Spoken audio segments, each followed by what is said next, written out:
Hey, welcome back to the Big Red Zone. We're very excited for today's show. Remember, new episodes come out every Thursday. You can find us on Spotify, Apple Podcasts, YouTube, wherever you get your podcasts. Make sure you subscribe to our YouTube channel. Hit the like button on this video as well as all our other videos. You must find us on Instagram, Twitter, and TikTok at Big Red Zone. And as always, tell a friend. This week, it's Easter. So we'll talk a little, happy Easter, everyone. And we'll talk a little bit about some moves in the NFL, some rumors with the Patriots and Mac Jones. Uh, NBA playoffs are right around the corner, so we'll talk about that. And we got to give a shout out to the champions of March Madness. All that and more on this week's episode of the Big Red Zone.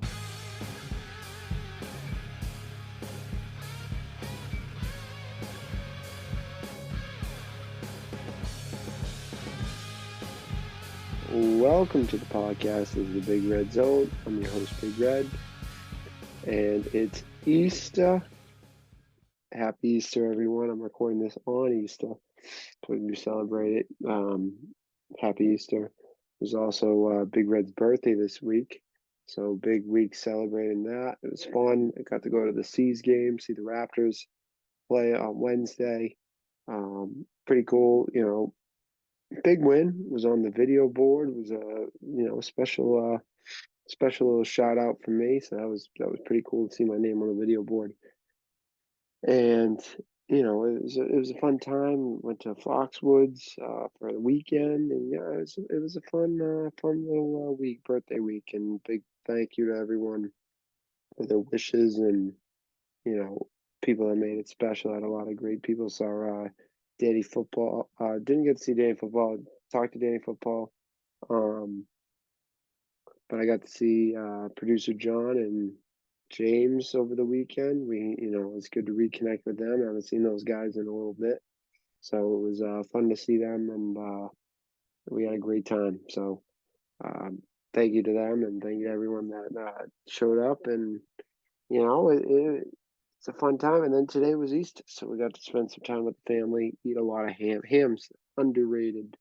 Um, feel like people don't really talk about the ham on Easter. It's like very, very underrated. I look forward to it every year. And it's very good. Another Easter treat that we have that a lot of people don't have, it's Delmonico's. They're like cheesy potatoes. Oh, it's so good. Um, the ham's great. That's something I look forward to every year.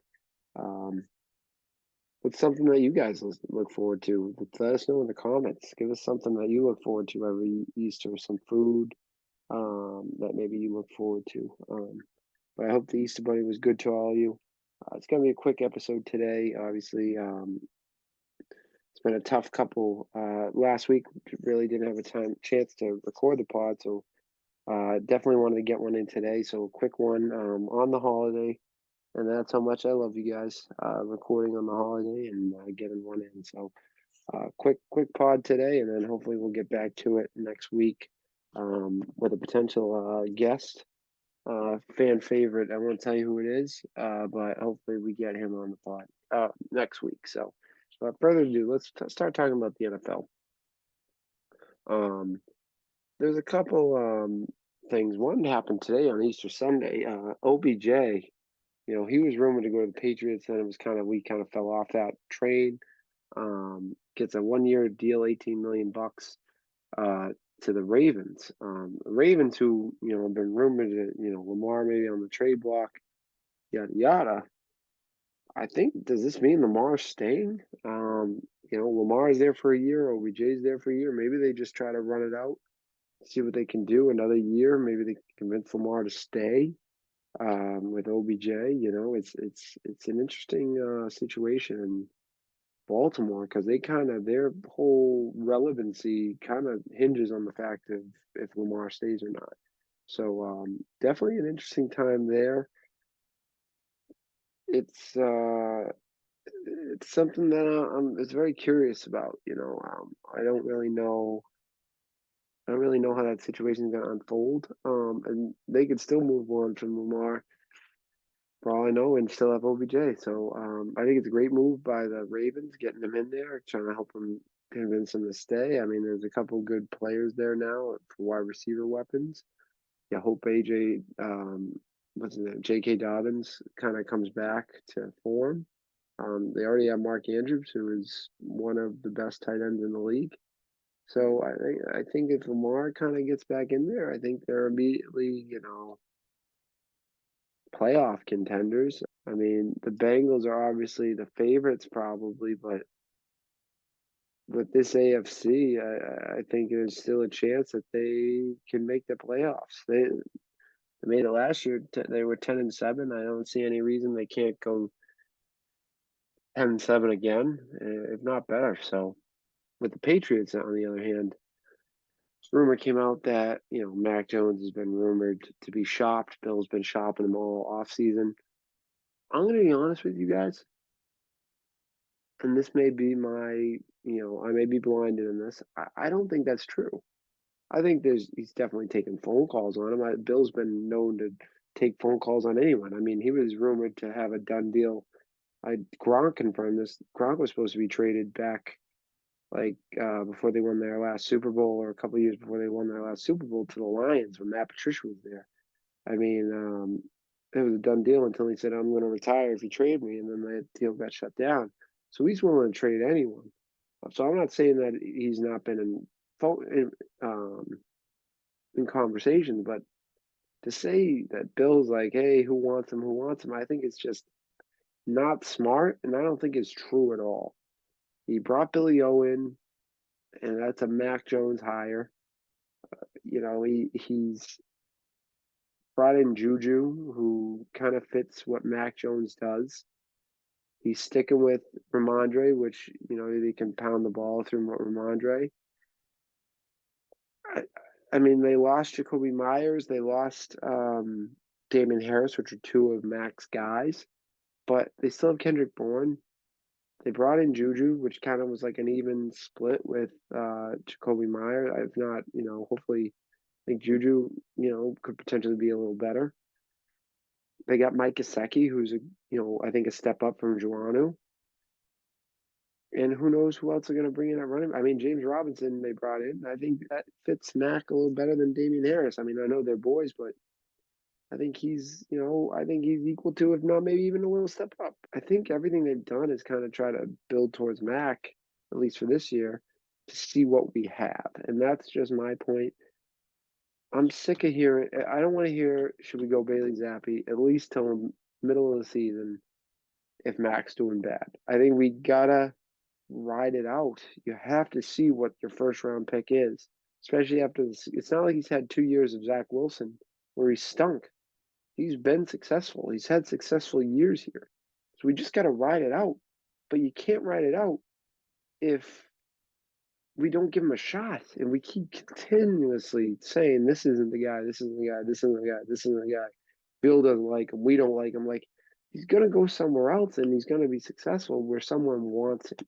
So I wish Patriots fans would just get off their high horse and just be like, all right, let's give this guy 1 year. And then that's it. If he stinks, he stinks. But give him the year to try it out. And I hope they actually do that. Will they do it? I don't know, but I hope they do, because it's really getting annoying. It's getting ridiculous, because it's like at some point you just gotta let him do his thing and see if what we got is what we have is solid, or we got to move on. So looking at who else to bring in here, it's looking less and less likely that at wide receiver that I really wanted, like DeAndre or Judy, is going to happen. I don't think it's going to happen to the Patriots. Maybe if DeAndre gets cut, Patriots can offer him a low contract. Maybe he'll come here, but I don't see those two moves happening. I think the thing to look at is if they're going to draft someone in the first round with that 14th pick. Zay Flowers getting a lot of looks. We had a private workout in BC, and they sent everyone to go look at him. The kid from Ohio State, I think they've given a lot of looks. I mean, they've looked at every top wide receiver in this draft pretty solidly. Like, they've sent a lot of people to go look at these guys. So it looks like they're going wide receiver, but knowing Bill, he'll trade back and take an offensive lineman, because that's just how Bill operates. So, um, I don't know. I don't know who the best option is. I don't really have an answer. I just hope they draft someone, one of Zay Flowers or the old kid from Ohio State, and we can just support Mac. That's the real thing we need to do is just come together and be like, this is our guy for hopefully for the foreseeable future. And let's just ride it out, dude. Let's give him the support. Let's get behind him here and let's ride, dude. Let's ride it out with him. So not really too much else going on in the world of the NFL, but I think the big thing is Mac, and I wonder what I'm really curious on what they're going to do. So um, hopefully they write it out, but we shall see. Um, Looking at quick before we go to the NBA, I want to talk about much. Well, we'll go NBA. So let's go to the NBA. Celtics, they've kind of fallen off, and I'm a little nervous about them going into the NBA playoffs. They closed out on the right note. Looking at their last few games, they lost to the 76ers, but they beat up on the Hawks. They beat the Hawks with no one in there. They beat up on the Raptors. They beat the Raptors in a close game with no one when I went to them. No one in there. Lost to the 76ers, lost to the Bucks in the last few games. They lost to the Wizards, which is concerning. Couple wins against the Jazz and Spurs, but looking at those last few games, my confidence is not as strong as it was at the beginning of the year. They come in second, finishing a game behind the Bucks, 57-25. Now they are a high 50 winning team, right? They won in the high 50s. Last year they won 51 games. This year 57 games, so they improved. I I want to say, I'll say it right now. The reason I don't think I feel it's two things that I feel about the Celtics. Number one, I feel like the hunger, and I hope I'm wrong. I haven't seen the hunger like they did at the beginning of this, even in the beginning of the year. You know, I wish I could say I see it, but I don't, and I hope we can see that going forward. The other thing is coaching. I don't trust Joe Mazzulla. I don't, and I hope I'm wrong about that too. I don't trust him. I don't think he is as good as definitely Ime was, but at this time last year. But I think he cost us a lot of games this year, more than he won us. And one game away from having that top seed, having home court advantage the rest of the season. And I can think of 5 games off the top of my head where he made bad calls that cost us the game. And that's the difference in winning, having that home court advantage and winning an NBA championship. I'm still going to ride with the boys, and they got the 2 seed. They're going to play one of those teams from the first round. So looking at it, I'm going to look at the Eastern Conference. The Western Conference was crazy. And before we get into this, right, I got something I got to say. I think it's a little fishy that the Dallas Mavericks, like, that's a fishy organization. First and foremost, Kyrie sinks another franchise. Like, this guy is like the Grim Reaper. I don't know. I wish I had like Danny Football in here because I'd love to get his take because I know how much of a Kyrie Irving fan he is. Um, Sarcasm, but I'll have to ask my fan favorite show next week. If you're a team in this series, are you going to give a max contract to Kyrie Irving? I mean, Dallas Mavericks sinks them, don't make the playoffs. And they gave up a lot to get him. They may be the only team because they kind of feel forced to take him. Brooklyn Nets do better after getting rid of him, but still a 6th seed in the East, and kind of left trying to figure out what they're doing. Celtics easily could have folded. I mean, they went from having Kyrie Irving to having Kemba. In Kemba, nothing against Kemba, but Kemba is obviously a step down from there. I mean, Kemba's not even playing in the league right now. Cavs, they're just now starting to recover. So he's sunk the last 4 teams he's played. He's sunk their team or potentially sunk their team. They eventually got back, or are in a good spot now or working. They can't. I mean, the Mavericks is too early to tell, and we'll see how they do next year. But man, he just sinks and is a cancer to teams. I like the proof is in the pudding. 4 teams he's played for, he's sunk them. He's left their team. When he's left their team, they were worse than when he came there. So that's all I'm going to say. With the Mavericks, sketchy move to sit Luka after the first quarter in a do or die game. I think there's definitely some shenanigans going on. Their pick is protected. It's traded away but protected. So they're obviously trying to, do some shenanigans with that pick. Dallas Mavericks are in an interesting situation. So I don't know what's going to happen with there, but it's definitely something to watch going forward. But the Thunder, the rebuild Thunder team, they're taking their first step. I think they'll be, kind of going the first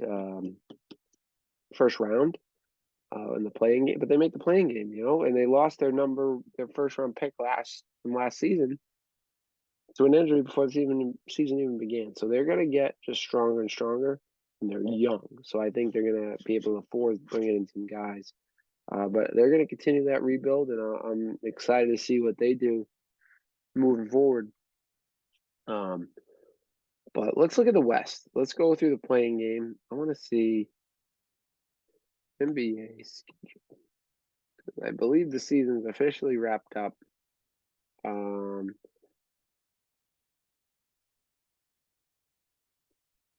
So the season officially wrapped up today. The play-in tournament is going to be starting on Tuesday. So Tuesday they'll have the Heat versus the Hawks, which I think the Heat will win that game. Then they'll have the Timberwolves versus the Lakers. So I think the Lakers will win that game.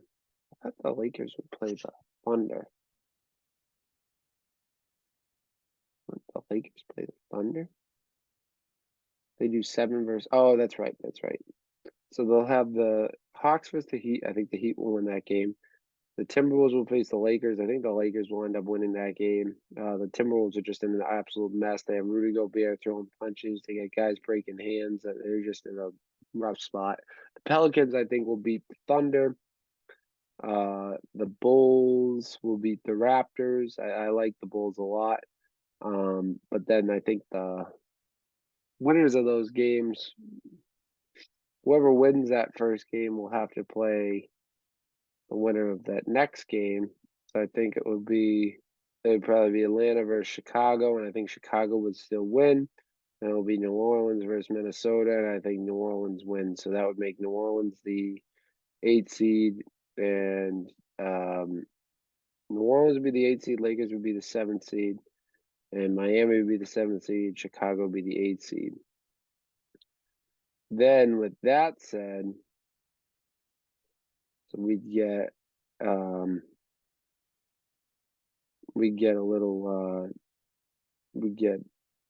first game for the Western. So that would be it. The 7th seed would be the Heat, which I think that will stay. 8th seed I think is going to be the Bulls, and then the Lakers will be the 7. I think the Pelicans will be the 8. So with that said, Denver would play the Pelicans. I think that's a tough first match for them, but I think Denver wins that series. Memphis would play the Lakers. I think Memphis wins that one pretty easily. Warriors versus the Kings is an interesting matchup because I think the Kings have dominated most of this season, but they've struggled of late. There are not a lot of playoff experience on that team, and the Warriors have that. And the Warriors are actually been good down the stretch. They just continue to get better down the end of the stretch. So I think the Warriors will upset the Kings. I want to say that right now. I think the Kings are going to get upset by the Warriors. And then it's going to be Clippers versus Suns. I've seen this movie before, and when KD plays for the Suns, I think they're pretty unstoppable. So I think I'll go with the Suns. So not a lot of upsets going on in the West, but I think the Warriors could be the one upset of that. So looking at this, the Bucks would play the Bulls. I think there's no contest there. Bucks will blow out the Bulls, maybe the sweep, gentleman's sweep. Miami versus the Celtics, which is a little bad blood from last year. You know, they played them last year, a little couple rounds later, but I still pick the Celtics to win that one. Not maybe a jump, maybe in five. I mean in six. I think they can win that one, 5 or 6. But they got to come out and make a statement in that first round. 76ers will play the Brooklyn Nets. I think the 76ers clears that one. And then we're going to have the Cavs versus the Knicks. And I think the Cavs will clear that one as well. I think the East is very top heavy this year. You know, looking at those top 4 teams, the Bucks, especially the Bucks, Celtics, 76ers, I think are just they're 3 powerhouses in the league. And I honestly could see one of those 3 teams winning the NBA Finals this year. I think it's going to be someone from the East, and it's going to be one of those 3 teams. The thing that makes me nervous is the 76ers really make me nervous. They look really scary. But I think the Celtics in a 7-game series can beat them 4 times. It's just going to be a battle. Cleveland Cavaliers are probably definitely the lowest on that totem pole. But I think they have a really solid team, and I think Donovan Mitchell is a game changer on that roster. And I think they can do it. I'm hoping that the Brooklyn Nets upset the 76ers in this next round, but either way, you got to beat the top teams to make a run at this NBA Finals. So we'll have to see. So that's my prediction for the first round. So I got Bucks, Celtics, 76ers, Cavs coming out of the divisional round, and Miami and the Bulls coming out of the play-in. I got Denver, Grizzlies, Warriors, Suns coming out of the West, with the Pelicans and the Lakers winning in the first round on the playing game. So I was looking at this the other day.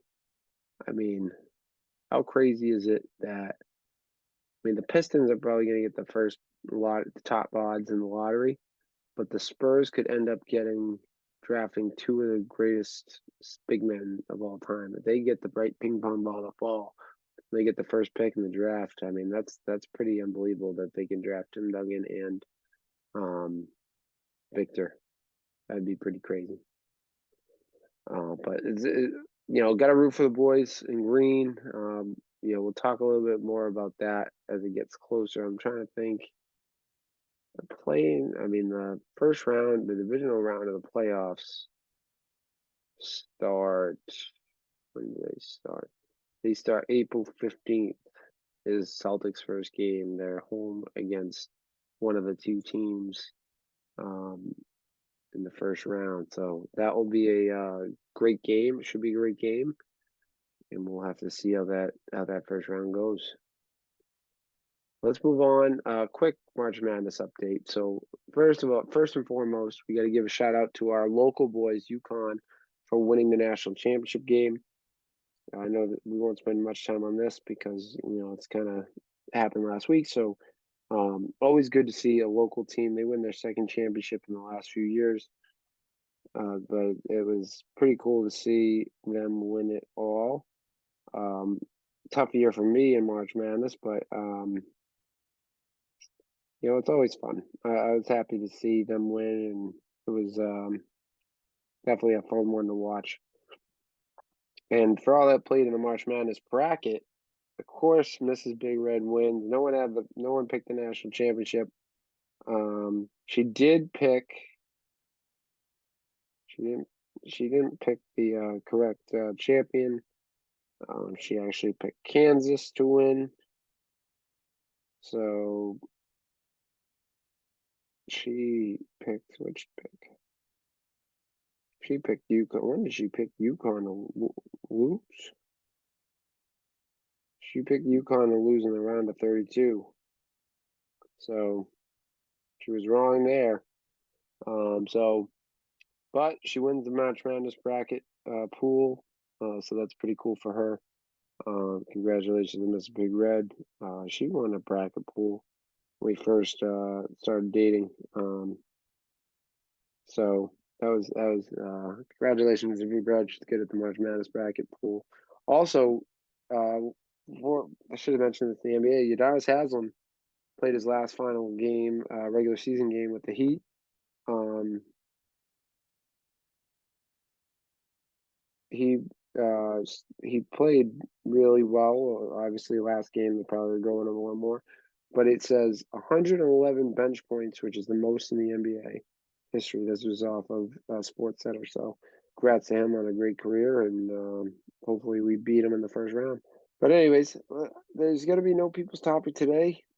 So we're just going to close the show out on that note, on the March Madness note. So I want to thank everyone for listening. Remember, you can find the podcast on anywhere you get your podcast, whether it be Spotify, Apple Podcasts, or YouTube. Make sure you subscribe wherever you listen to. Make sure you subscribe to our YouTube channel and hit the like button on this video as well as all the other videos.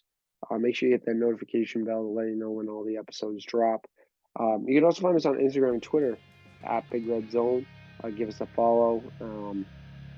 And normally when we have a people's topic, let us know what you want us to talk about. And thank you for listening. As always, happy Easter and have a great week, everyone.